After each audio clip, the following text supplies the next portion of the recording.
Hello everyone, welcome to world इसी channel. जिस company ने भारत समेत दुनिया के एक बड़े हिस्से पर 200 सालों तक राज किया, जो इतिहास के उस दौर की सबसे ताकतवर कंपनी थी, जिसका दुनिया के करीब 50% कारोबार पर कब्जा था, जिसने एशिया और अफ्रीका में जुल्म की हर हद पार कर दी और जिसने इंसानों को गुलामों की तरह बेचा।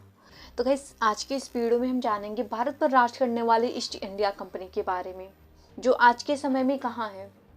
तो वीडियो को बिना स्किप के पूरा अंत तक जरूर देखें और अगर आप चैनल पर नए हैं तो प्लीज़ चैनल को लाइक एंड सब्सक्राइब जरूर करें ऐसी और वीडियो को देखने के लिए।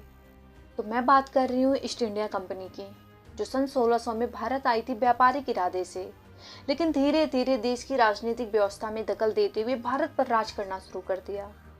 इस कंपनी के जरिए ही भारत में ब्रिटिश शासन की नींव पड़ी। ईस्ट इंडिया कंपनी की स्थापना वर्ष 1600 में हुई थी। ब्रिटेन की महारानी एलिजाबेथ प्रथम के निधन के बाद किंग जेम्स ने ईस्ट इंडिया कंपनी को एशिया में कारोबार करने के लिए खुली छूट दी थी।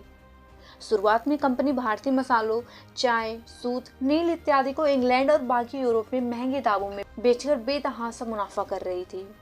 अगले लगभग 100 साल में कंपनी बाकी दुनिया के साथ साथ भारत में भी खूब विस्तार हुआ। उसने मछलीपट्टनम, सूरत और कलकत्ता में कारखाने लगाए। कंपनी ने कपड़ों, चमड़ा, गहना, खाद्य सामग्री, फर्नीचर का भी व्यापार करना शुरू कर दिया। भारत पर कंपनी का पूरा दबदबा था। उसकी ताकत का आलम यह था कि कंपनी के पास ब्रिटेन की फौज से दुगनी फौज थी। 1757 के पलासी युद्ध के बाद तो उसका धीरे धीरे भारत की बड़ी रियासतों पर सीधा नियंत्रण हो गया। 1757 से 1857 के बीच के 100 साल ने भारत पर ब्रिटिश सरकार के शासन के लिए प्रशासनिक ढांचा तैयार किया। फिर 1857 का विद्रोह हुआ, जिसका असर इतना बड़ा था कि अगले ही साल 1858 में भारत सरकार एक्ट बनाकर ब्रिटिश हुकूमत ने कंपनी राष्ट्रीयकरण कर दिया। ब्रिटिश हुकूमत ने कंपनी की संपत्ति और फौज को अपने अधीन कर लिया। कुछ सालों बाद 1873 में ब्रिटिश सरकार ने एक नया कानून, जो कि एक्ट ऑफ पार्लियामेंट था, इसको बनाकर ईस्ट इंडिया कंपनी को भंग कर दिया। कंपनी के भंग हो जाने के बाद भारत सीधे तौर पर ब्रिटिश हुकूमत के नियंत्रण में आ गया। 1874 में कंपनी डिसॉल्व कर दी गई। तो चलिए अब ये जानते हैं कि भारतीय उपमहाद्वीप, अफ्रीका और चीन में व्यापार से लेकर राजनीति और राज करने वाली वो कंपनी आज कहाँ है।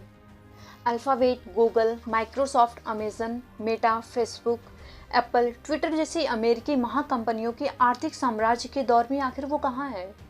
तो चलिए अब संजीव मेहता की दास्तान जानते हैं। 1989 में 27 साल का एक गुजराती जैन व्यापारी मुंबई से लंदन पहुंचा। उसका इरादा वहां एक्सपोर्ट का बिजनेस शुरू करने का था।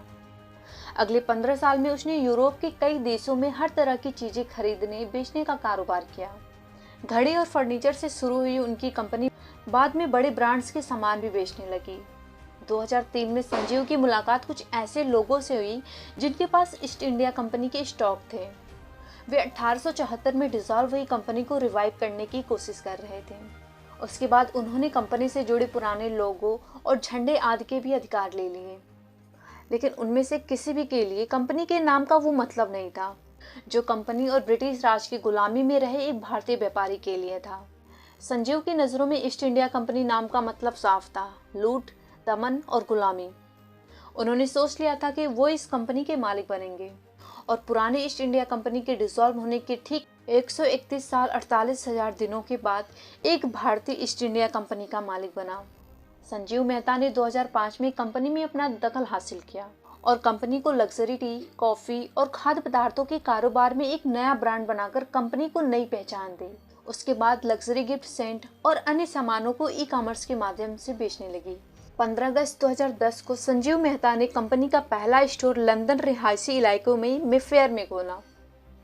अब यह कंपनी ब्रिटेन के अलावा यूरोप, जापान, अमेरिका और मिडिल ईस्ट में भी व्यापार करती है।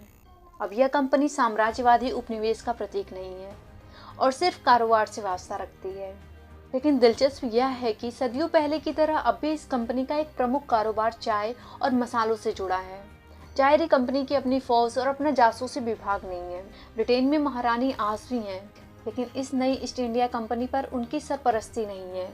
इस कंपनी के पास नए मालिक संजीव मेहता कभी अपनी आक्रामकता के लिए जाने जाने वाली कंपनी को ब्रिटिश औपनिवेशिक इतिहास के प्रति सजग एक कंपनी के रूप में देखते हैं। शायद यह मालिक गुलाम संबंधों की एक आधुनिक कहानी है। पुरानी कहानियों में गुलाम सत्ता पाकर मालिकों जैसे बन जाते हैं, आधुनिक कहानी में गुलाम सत्ता पाने पर अपने पूर्व मालिकों को यह सिखाने की कोशिश करते हैं कि दुनिया को बेहतर ढंग से भी चलाया जा सकता है। आज़ादी के बाद भारत ने जैसा देश, संविधान और शासन बनाया वो इसी की मिसाल थी। अमानवीय नस्ल भेदी दमन के बावजूद नेल्सन मंडेला ने जैसे दक्षिण अफ्रीका बनाया, वह भी इसी की मिसाल था। संजीव मेहता गांधी नेहरू और मंडेला नहीं हैं, पर वे एक सफल साधारण व्यवसायी हैं जिनको देखकर ऐसा लगता है कि वे कुछ न कुछ तो गांधी और नेहरू मंडेला जैसे लोगों से सीखे हैं। तो गाइस, यही है ईस्ट इंडिया कंपनी जिसका मालिक एक भारतीय है। तो गाइस, आशा करती हूँ आपको ये वीडियो पसंद आई होगी। अगर पसंद आई हो तो प्लीज़ लाइक एंड सब्सक्राइब जरूर करें। धन्यवाद।